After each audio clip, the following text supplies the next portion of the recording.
Hello and welcome to another video, sort of a weekly outlook combined with a daily expectation on the indices. As you know, I am primarily looking at the indices for now until further notice, I guess.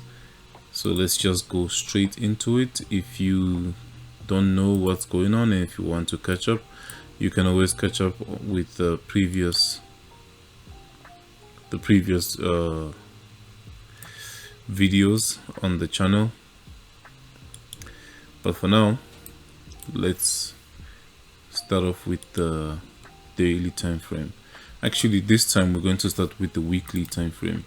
On NASDAQ, on the weekly chart, right, we can see that we have now traded into the weekly buy side imbalance, sell side inefficiency. This inefficiency right here, you can see that we traded into it yesterday being Monday, and I believe we could see some sort of SMT divergence being formed between NASDAQ and ES. So notice how the same gap all the way down here does not even look like it's going to get tagged at all on ES. Actually, this is Dow. I don't know why I went to ES. Why I went to Dow. But yeah, the same gap down there does not look like it will be tagged. And I'm looking to see if price can hold without tagging this inefficiency, then run to the buy side liquidity residing up there. So that's my expectations and what I would like to see on S&P 500 along with NASDAQ. When we go down to the daily chart, we can probably see price action a bit clearer. On the daily time frame, there's a likelihood that we could trade into this daily inefficiency before clearing these buy side liquidity levels.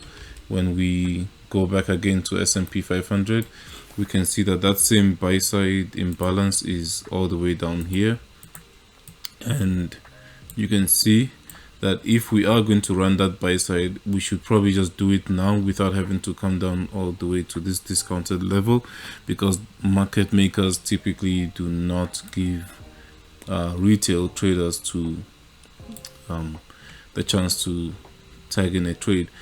And other technical levels, we have this breaker here, and we also have that volume imbalance that price used in the future tagged into it, which is also within this BC right here, the buy side imbalance. Let's actually use a trend line tool. Price used that, and I would like to see it continue higher without taking this swing low, to be honest. And we could actually get an expansion from today, but I'm looking to see the higher probability days being tomorrow, being Wednesday, and Thursday, having the red folder news events that we have on the economic calendar.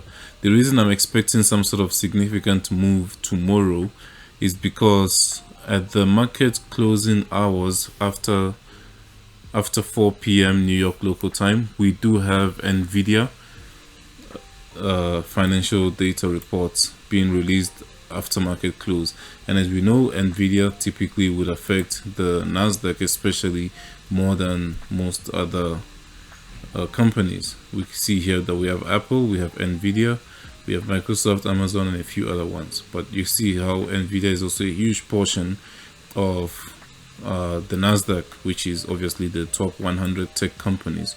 So I'm looking to see how Wednesday plays out. We could find that NVIDIA's financial data report would be the catalyst that NASDAQ needs in order to push up directly from this gap. We could find that the low of the week could be made today, then by the end of Wednesday going to Thursday, NASDAQ could be all the way up here just to be able to catch up with the S&P 500, which is already close to taking out the all-time high. Right, I hope that makes sense. But yeah, I'm looking for that possibility on NASDAQ.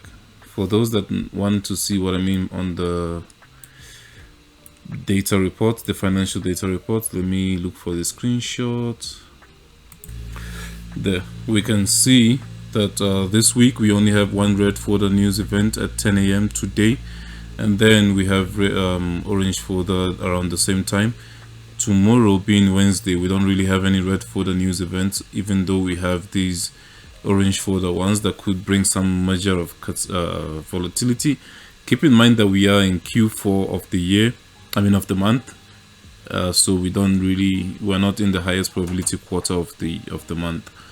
Then finally on Thursday we have red folder news events, especially unemployment claims. So I'm looking to see if we could get some sort of silver bullet trade on this day. Then on Friday we might also get some sort of move, maybe a TGIF or something. But on Wednesday, even though we don't have any red folder news events, we can see here that we have Nvidia data, financial earnings and stuff coming out after the market closes. This is before and this is after, and this is for every day of this week. Of course, tomorrow, the following day, Thursday, we also have Dell, which is also part of the tech companies, but it's not a big player or a contributor to the NASDAQ. As we can see, the fact that we can't even easily find Dell on this screen should already tell you that it's not a huge contributor of NASDAQ, right? So yeah, that's my expectations for the week. That's my expectations for the day. I am expecting us to trade down into this daily inefficiency. Then from here we could decide if or not we want to push up to the buy side liquidity. So yeah, that's my expectations, and I'm watching to see what we do during the silver bullet hour today. That's 10 a.m. New York local time, and that's also when we have the red folder news event. So I'm curious to see what price action has in store for us. Yeah, that's all for now. Take care.